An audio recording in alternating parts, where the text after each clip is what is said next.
Удобные исторические теории. Простые, стройные, известные каждому со школы. Будут опровергнуты.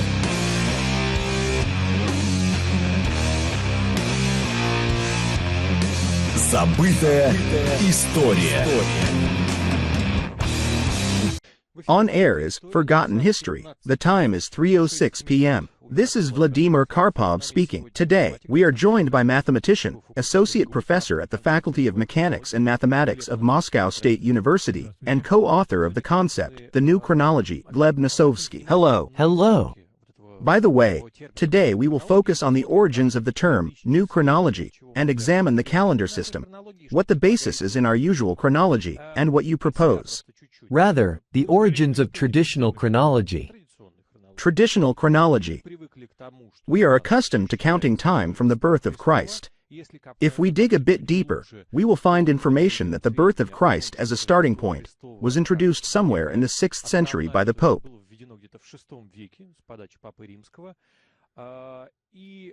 That's how we have come to see ourselves in this timeline. There is the common era, and there is what was before the common era. And what do you propose? As mathematicians, we propose to verify it.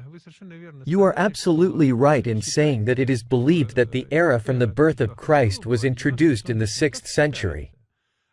But that is just what is believed. Furthermore, it is believed that it was introduced not just by the Pope, but by a certain monk named Dionysius Exiguus, who on the Pope's orders or perhaps on his own initiative, as it is believed, conducted certain calculations in the 6th century. Moreover, Dionysius Exiguus was a Scythian, which means he was Russian, as the Russians were called Scythians back then. So, a certain Russian monk in the 6th century calculated that very era which we use today, and which is today called the Common Era. Actually, in the West, it was long called the era of Dionysius, as well as the era from the birth of Christ. It is remarkable that not only the results of Dionysius Exiguus's calculations have survived, but also the original data on which he relied. Therefore, these calculations can simply be verified. Let's turn to these calculations. But before we discuss them, I want to point out the following. Even in the 17th century, not to mention the 16th and 15th, it was believed that the date of the birth of Christ was not established and was not exactly known, and there were many different opinions on this matter. That is, people engaged with this issue but did not reach a consensus as we have today. Today, it is believed that the date of the birth of Christ is known with an accuracy of plus or minus 4 years. Small deviations are allowed, but they are very minor. Let's look at what the Theatrum Historicum of 1680 wrote. This is a direct quote. There are many different opinions about the year in which Christ was born, and sometimes there are more than 40 such opinions.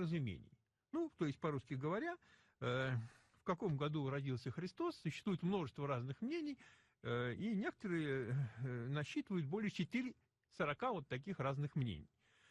If we refer to canonical church sources, say, from the same 17th century, such as the larger Russian Catechism, it describes all the details of church dogma very thoroughly, but it does not state when Christ was born. The Gospels do not include maps or chronological tables. The Gospels only mention that it was in the 15th year of Tiberius Caesar. To calculate this date, one needs to refer to some chronological tables and understand when Tiberius Caesar ruled. Therefore, today many people think that the birth of Christ, approximately 15 years ago, plus or minus 4 years, is almost a church dogma, almost a part of some sacred or church-sanctified history. No, this is incorrect. The calculations of Christ's birth are relatively late calculations, as we will see, and they have nothing to do with church dogma. According to the new chronology, for hundreds of years, and according to the old chronology for over 1,000 years, the Christian Church existed without seriously considering when Christ was born. Now let's see how Dionysius Exiguus calculated the date of Christ's birth. It is known that he used the following chronological data which are preserved. For example, in the canonical church book, Syntagma Canonum, by Matthew Blasterus. It is believed that this canon law collection was written by Matthew Blasterus in the 14th century AD, in Constantinople. This is a canonical church book. It was in use up until the 17th century, and among the old believers, it is still in use. So, listen to what Blasterus writes. He has a large chapter on this topic. I am reading in Russian translation. For the Lord suffered for our salvation in the year 5539, when solar cycle was 23, lunar cycle was 10, and the Jews celebrated Passover on Saturday, March 24th. On the following Sunday, March 25th, Christ rose. The legal Jewish Passover is celebrated after the equinox on the 14th moon, that is, on the full moon, from March 21st to April 18th. Our Easter, that is, Christian, is celebrated on the following Sunday. In short, two dates are given here at once. One date is from the creation of the world, the year 5539. This roughly corresponds to our current understanding. Is this according to the Jewish calendar? No, this is according to the Roman Byzantine calendar. If you subtract 5508 from 5539, you get roughly 31 AD. Nevertheless, it differs. Within the framework of approximate datings, this is not so significant. Let's not dwell on this, it's a minor detail. It is approximately as stated by the Scaligerian chronology today. This is one date, but another date is immediately following. Solar cycle is 23, lunar cycle is 10, and it is said that Passover was on March 24th, and that it was not just Passover, but the Jewish Passover, which is celebrated on the full moon after the equinox.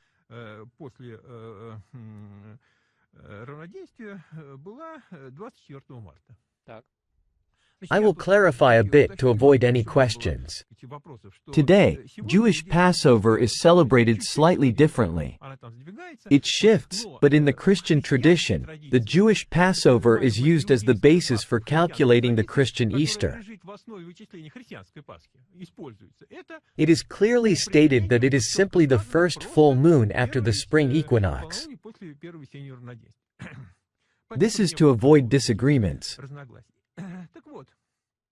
So, an indiction date is given. Solar and lunar cycles are given, but the indiction is omitted.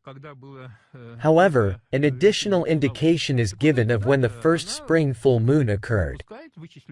This date allows for calculation. You can simply calculate it, and we get March 25, 1095 AD. I do not mean to say this is the actual date, but I want to say that Matthew Blasterus in the 14th century gives such a date. According to Matthew Blasterus, the resurrection of Christ was in 1095 AD.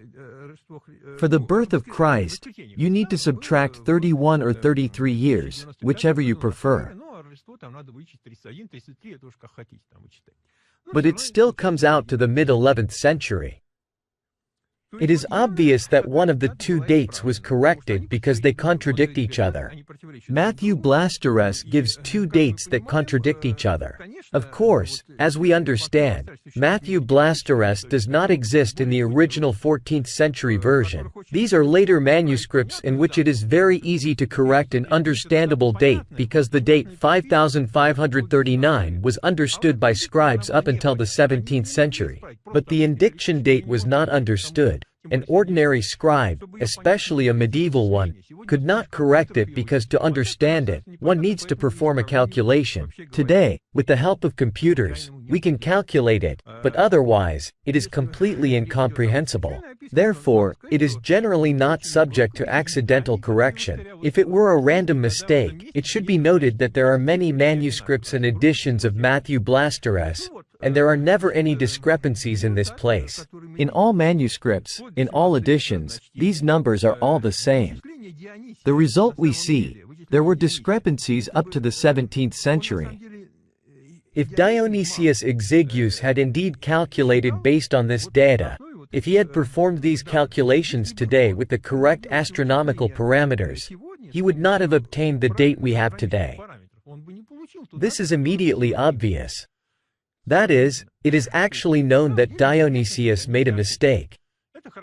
This is well known in science, and it is believed that Dionysius made a mistake because he calculated the Paschal full moons not according to exact astronomical theory, but according to the Metonic cycle, which is embedded in the Pascal tables, that is, according to the Orthodox calendar Pascal tables.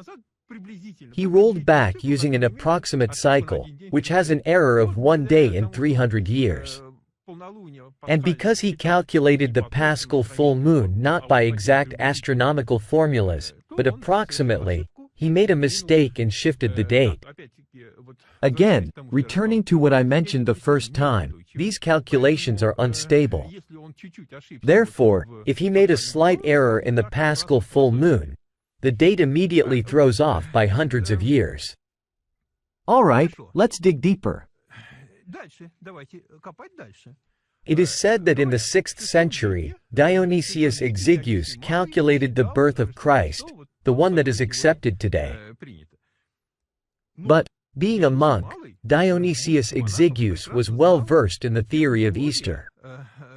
I will talk about this later, but for now, I won't get ahead of myself because the birth of Christ is closely linked to Easter. Let me read it out.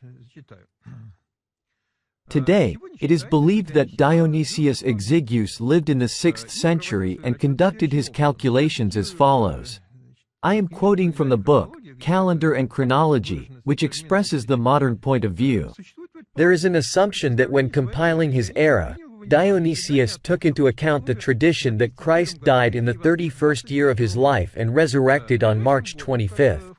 The closest year in which, according to Dionysius's calculations, Easter, which he was working on, fell again on March 25th, was the year 279 of the Diocletian era.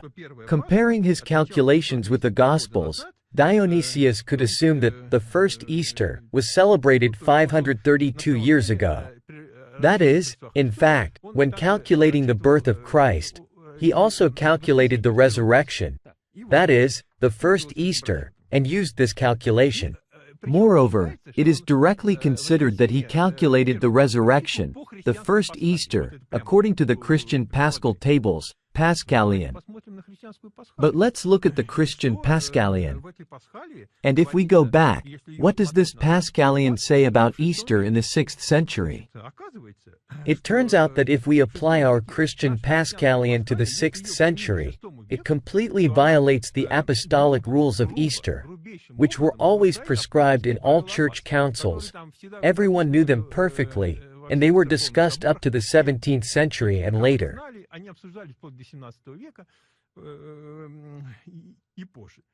In fact, there are two main apostolic rules about Easter, which are believed to come from the Christ's disciples. The first rule states that Easter cannot be celebrated together with the Jews. That is, it should not coincide with the Jewish Passover. And the second rule, Easter must be after the spring equinox. These two rules do not unambiguously establish Easter but impose restrictions. So, if we look at the 6th century and at the modern Orthodox Pascalian, we will see that in the 6th century, there were several coincidences of Easter with the Jewish Passover. And in the 4th century, when this Pascalian was supposedly adopted at the First Council of Nicaea, there were even more coincidences. So, in fact, Dionysius in the 6th century simply could not use the Pascalian that is used today. And this Pascalian could not even exist in the 6th century, and they say it was adopted in the 4th century. In fact, there are a huge number of problems here.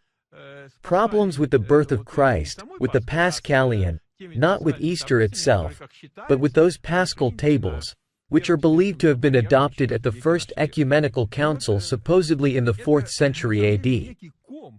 And this is, in fact, a kind of a tangle of prejudices and gross errors on which our current understanding of calendars, the beginning of the Common Era, when it all appeared, and so on, is based.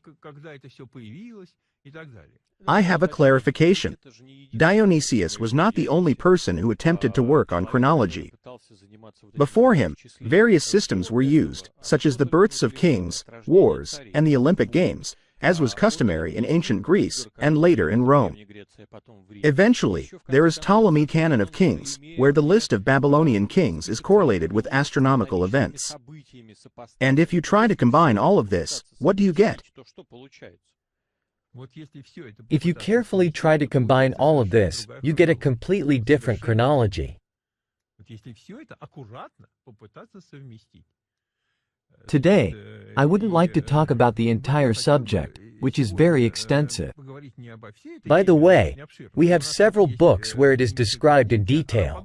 Let me mention them. There is our book with Anatoly Fomenko in the series, New Chronology for Everyone, which is simply called Easter. And the book in the minor series, which is called Counting Years from Christ and Calendar Controversies. These two books are specifically dedicated to the calendar issues of calculating the birth of Christ and the creation of the Paschal tables. Additionally, in the book, Biblical Russia, we have large chapters on this topic. So, these are books specifically devoted to this subject. Therefore, if anyone is interested and wants to delve into this in detail, we refer you to these books. In general terms, I want to say the following. First, the era from the birth of Christ is calculated grossly incorrectly. This is known and proven. Second, In fact, the birth of Christ can be dated, and there is data for this. This data can be extracted both from old calendar sources and, if using the new chronology, from Egyptian depictions. Because there is the zodiac of Osiris, in which the date is encrypted. This date can be deciphered, and according to the new chronology, and not only the new chronology, it has been known since the 19th century that Osiris is a duplicate of Christ. Starting from the mid-19th century, a huge number of researchers talked about this. A huge number of parallels were found. If you use this, you can calculate this date, and there will be the dating of Christ's crucifixion. And the birth is calculated by subtracting Christ's age. In addition, there is the Star of Bethlehem. The Star of Bethlehem is one of the brightest astronomical mentions associated with the birth of Christ. In fact, a star did flare up in the sky that quite corresponds to the descriptions of the Star of Bethlehem. For several days it was visible even during the day, very bright. Such a powerful star explosion happened only once, and the famous Crab Nebula was formed in the place of this explosion. In the 20th century, through precise astronomical observations of the scattering of the Crab Nebula's remnants, the date of the explosion was obtained. So, the Crab Nebula was formed in the place of the star explosion in the mid-12th century. The zodiac of Osiris also gives the mid-12th century. Old Russian Paleas, in which the dates of the birth of Christ, his baptism, and crucifixion are indicated according to the indiction dates, also give the mid-12th century. If you carefully look at the radiocarbon dating of the Shroud of Turin, carefully, because there were some manipulations. But if you carefully look at the radiocarbon dates obtained in Oxford, Zurich, and Arizona, they also give the mid-12th century. The Shroud of Turin remains a subject for discussions. Naturally, By itself, it proves nothing. As evidence, I wouldn't dare to rely on it. naturally. But as for, shall we say, the sequence of events, according to your words, it is the mid-12th century. Yes, our dating is the middle of the 12th century. I want to say that in the 14th century, in the book of Matthew of Blasteres, the date of the birth of Christ is the end of the 11th century, an error of only 100 years, which is already the result of medieval calendar calculations. They also tried to understand chronology. I said that they were already confused about the chronology in the 14th century. Alright, if we simply return to the sequential chronology that existed, we take the same Roman emperors, and the chronology from the birth of Christ is preceded by the chronology from the era of Diocletian, the era of the martyrs, as it is called by the Copts. And according to your data, are there also incorrect calculations here? When you say preceded, you are already using a certain historical chronological concept in which this precedes. Purely logically, to talk about chronology, about how to construct chronology, how to verify it, you must first abandon the use of existing chronologies. Otherwise, you will fall into a vicious circle. You use some moments from already existing chronological knowledge and intend to prove some chronology. It will be dependent. What is the point of independent construction of chronology, which we call the new chronology? To build a chronology, we use nothing from old chronologies. We look at what happens if we simply formally use astronomical and statistical data found in old sources and try to organize them, get some dates, and build a new chronological scale.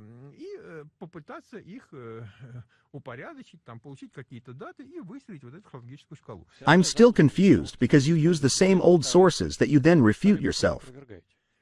No, we use formalized sources, but we do not use their datings, which could well have been inserted in the 17th century. After all, we mainly have manuscripts from the 17th century. And if, as historians say, it's not a 17th century manuscript, then you start to check, and even wonder. Here's an ancient text. How did it appear? It was found in the 16th, 17th century, copied, the original disappeared. Here's another ancient text. How did it appear? Constantine von Tischendorf found it in the 19th century in a waste paper basket of some monastery and dated it to the 4th century. Here's an ancient text. Where did it come from? It surfaced in some papers in the 19th century, and so on.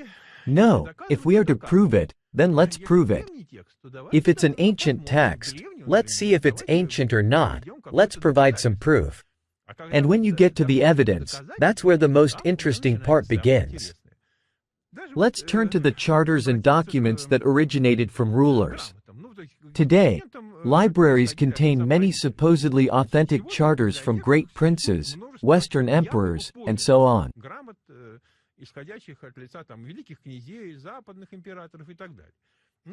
Regarding the Western ones, there was Wilhelm Kammeyer, a German lawyer, who thoroughly investigated the so-called original documents, charters of the emperors, and proved that all of them are forgeries.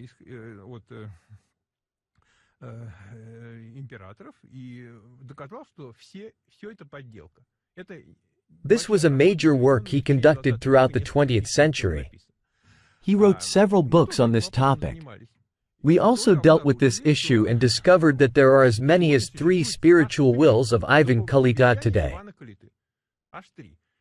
There are charters originating from Ivan III. They can be examined. But as soon as you start looking at them, a lot of puzzling questions immediately arise. These are important documents, charters originating from a ruler. This is an important document that could have been used far from the royal court to assert some rights. Therefore, from the very beginning, these charters were carefully protected, and there were special degrees of protection for such documents.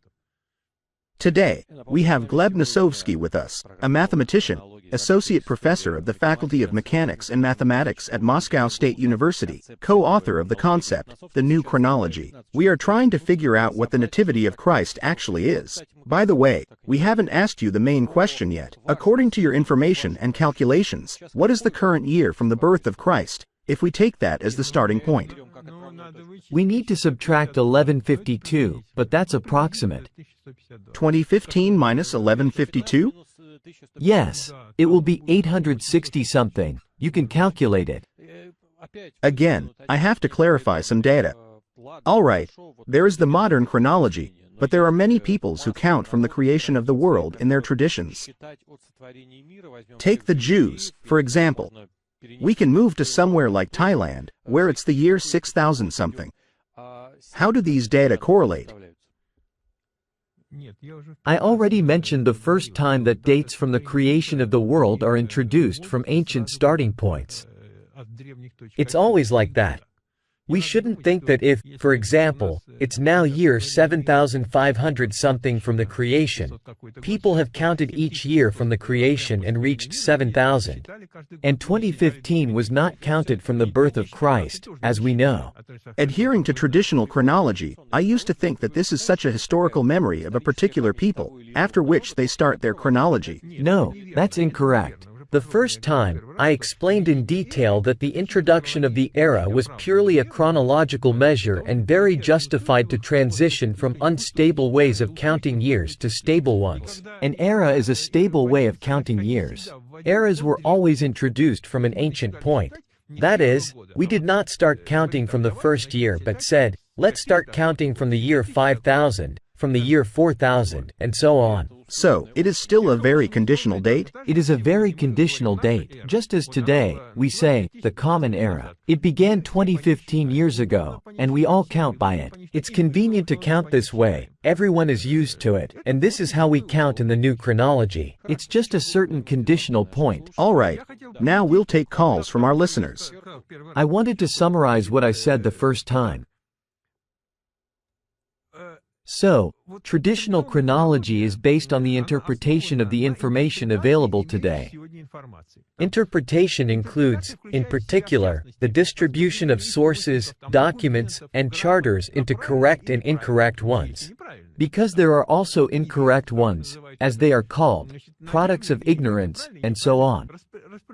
The distribution into true and false, correct and incorrect, the distribution of all this over time, and so on. This is a certain historical chronological concept introduced, as is well known, in the 16th-17th centuries by Scaliger and Petavius, as they are called, the founders of scientific chronology. The new chronology is an independent investigation of the same historical information, separate from this chronology.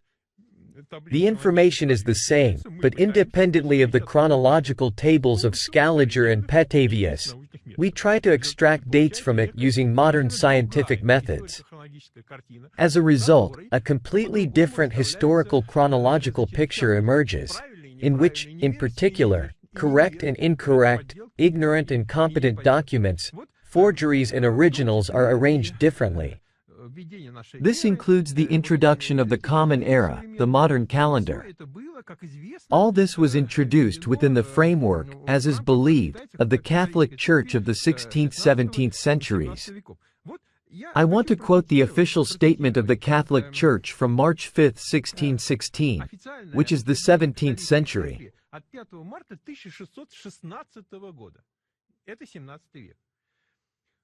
The proposition that the sun is stationary at the center of the universe is foolish and absurd in philosophy, and formally heretical since it explicitly contradicts in many places the sense of Holy Scripture. The proposition that the earth moves and is not at the center of the universe receives the same judgment in philosophy, and in regard to theological truth, it is at least erroneous in faith. This is the year 1616. In 1601, Giordano Bruno was burned at the stake. In the 17th century, Galileo was persecuted. We say, this is wrong, they were mistaken. But at the same time, the same people were introducing chronology.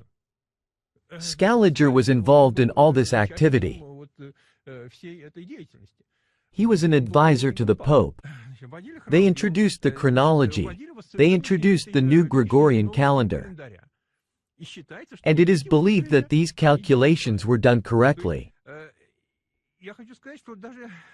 So, I want to say that even a cursory glance at what so-called knowledge they possessed at that time already makes one doubt this, and at the very least creates a desire to double-check what they did back then.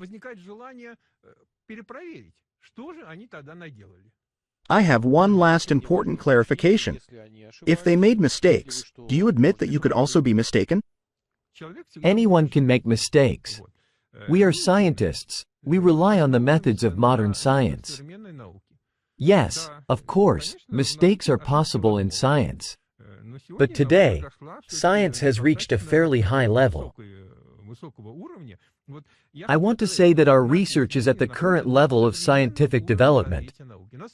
Of course, some mistakes are possible, just as errors are possible in the calculations of airplanes, bridges, and so on. But the currently accepted modern version of chronology is at the level of the 16th-17th century science. That's what's important. I suggest we start taking calls now. Yes, let's do that. You'll need headphones. We are listening to you. Hello. Alexander Sergeyevich, Moscow. Gleb Vladimirovich, I am a true and even zealous admirer of you and Anatoly Fomenko. Kindest greetings. Very nice. Gleb Vladimirovich, maybe you have or haven't covered the question. I haven't followed today's broadcast very closely. In regard to the personality of our Savior, Jesus Christ, do you expand this topic in any way?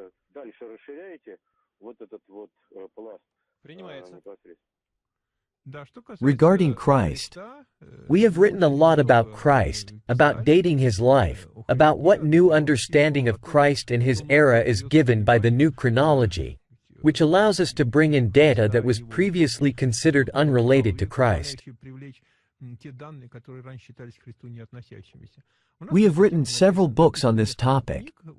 In general, these questions are covered in many books, but the main one is Tsar of the Slavs, which is dedicated to dating Christ's era and a detailed study of Christ's era and his actions.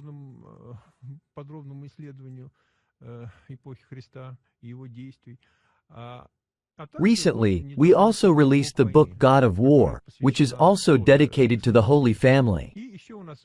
We will also publish The Last Journey of the Holy Family, which will be dedicated to the decline of the Holy Family, to which Christ belonged.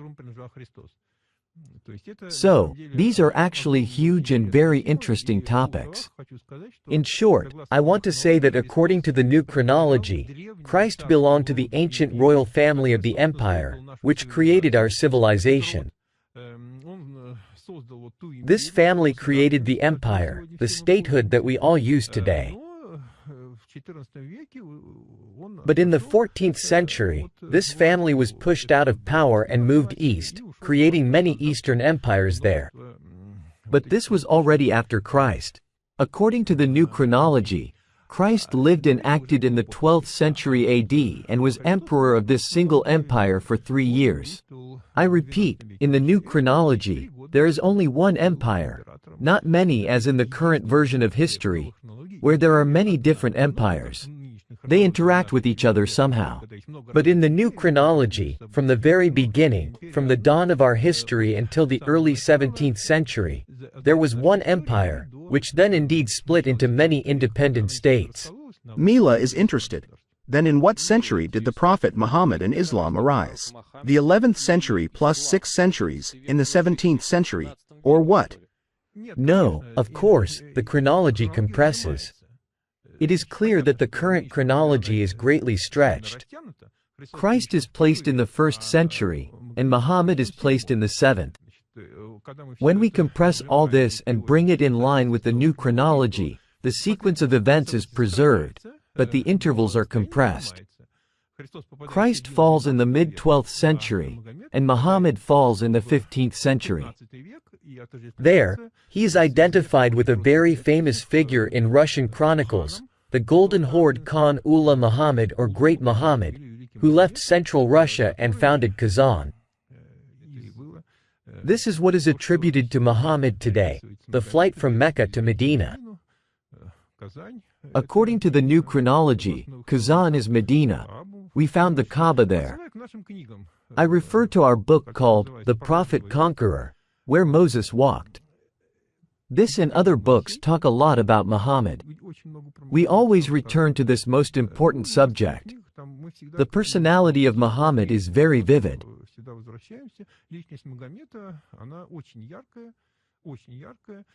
And the last thing I want to say on this topic. This is little known, but nonetheless. Last summer, there was an exhibition at the State Historical Museum, where they finally displayed the ceremonial helmet of Alexei Mikhailovich Romanov. This is the mid-17th century.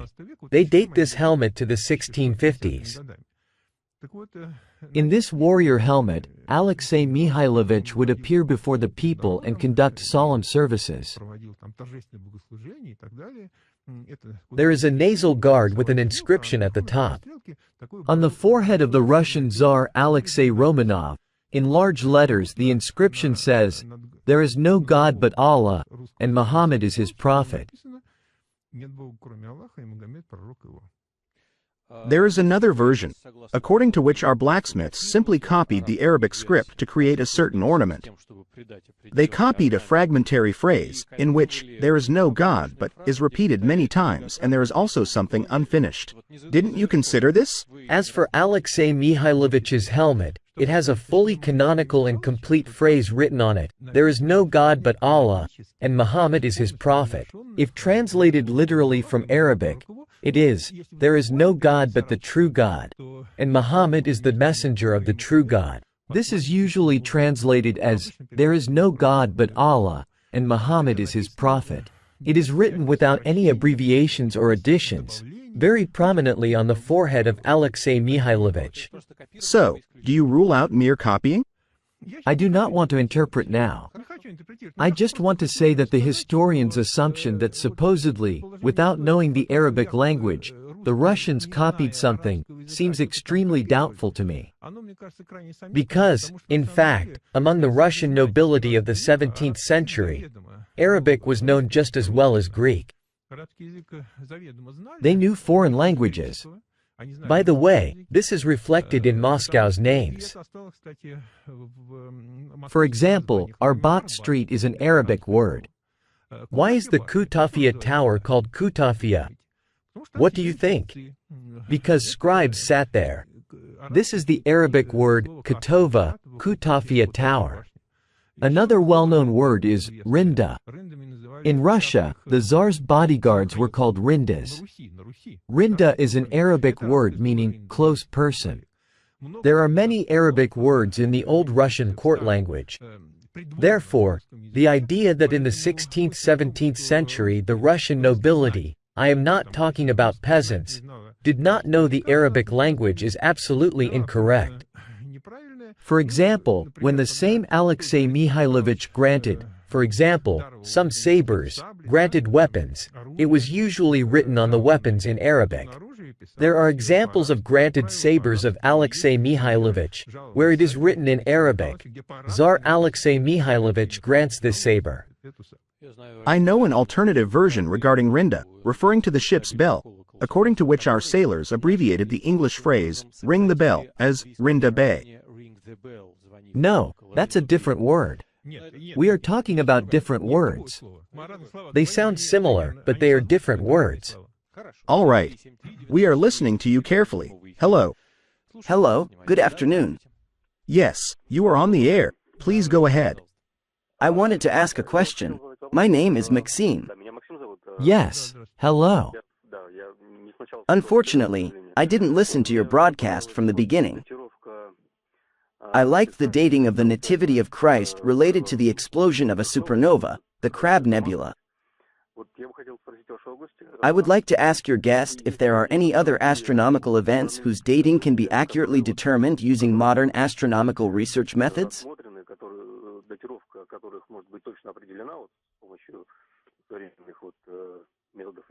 That would confirm your chronology, please. Yes, there are quite a few. We have an entire book dedicated to the dating of the Almagest, specifically the oldest part of the Almagest, based on observations of bright stars in the sky included in the star catalog of the Almagest. They provide an interval from year 600 to 1300 AD, with an average value around the year 1000 AD. This is the dating of the oldest part of the Almagest. There is the dating of the zodiac of astronomy in the Vatican, which depicts the development of the Ptolemaic system of the world and gives the date 1228, the 13th century. I remind you that historians date these events to the 2nd century AD. In addition, there are many Egyptian and European zodiacs. There are zodiacs in Turkey, and there are many zodiacs in Italy. The aggregate dating of these zodiacs shows that, for example, the ancient Egyptian history known today and leaving us monuments, unfolded from the 10th to the 15th century AD.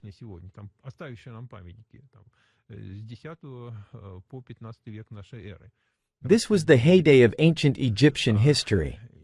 The current version of Italian history is absolutely incorrect. The medieval Italian history is generally shifted, and all dates are shifted 100, 200, 300 years forward. That is, what they date to the 13th, 14th centuries is actually the 16th, sometimes the 17th, and sometimes even the 18th century. We have dated many such astronomical data, and the resulting picture is presented in our books. New Chronology of Egypt, Ancient Zodiacs of Egypt and Europe, Egyptian, Russian, Italian zodiacs. By the way, there are Russian zodiacs.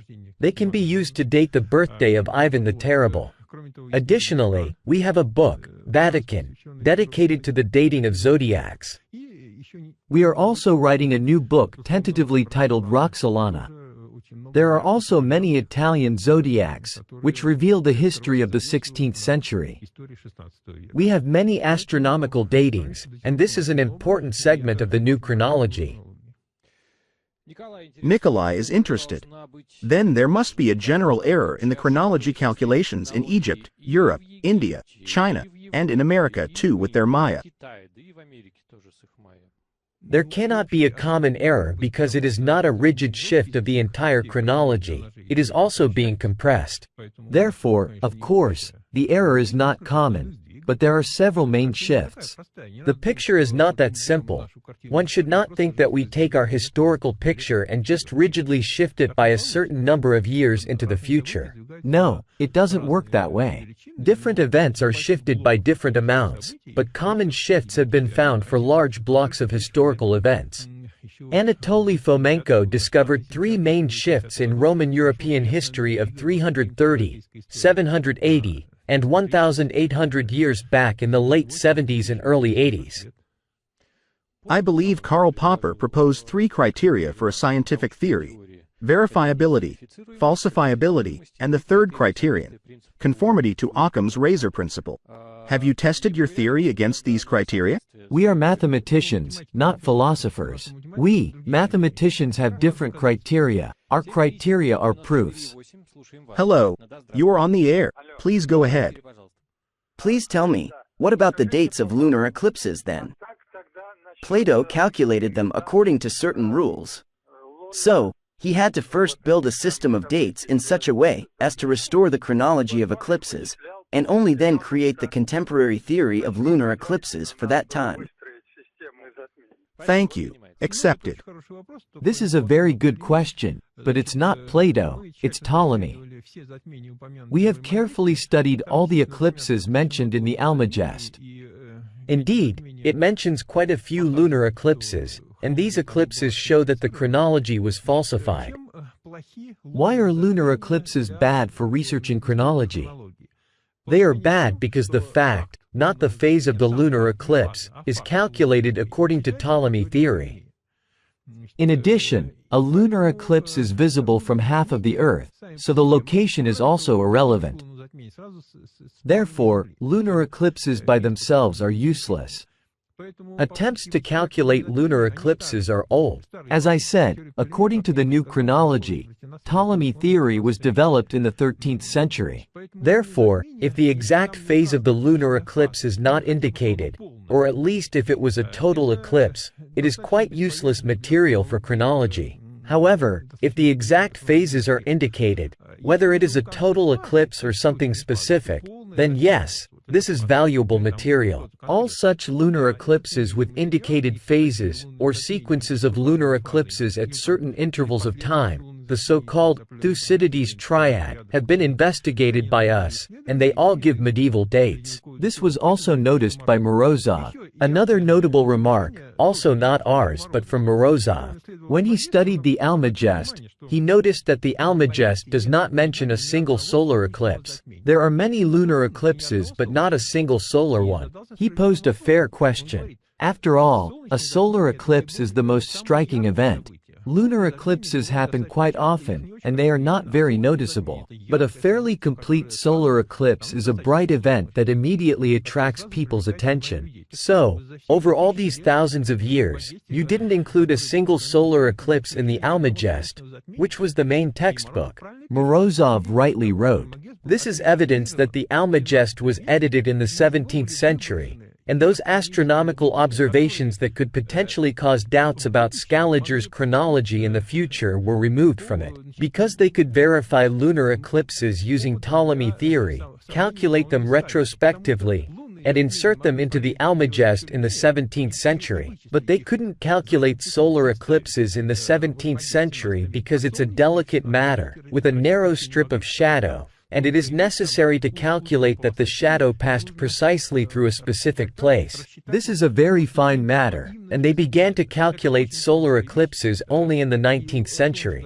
But in the 17th century, people were not foolish. They understood that someday solar eclipses could be calculated and that these were pieces of evidence that needed to be destroyed. Therefore, there is not a single solar eclipse in the Almagest.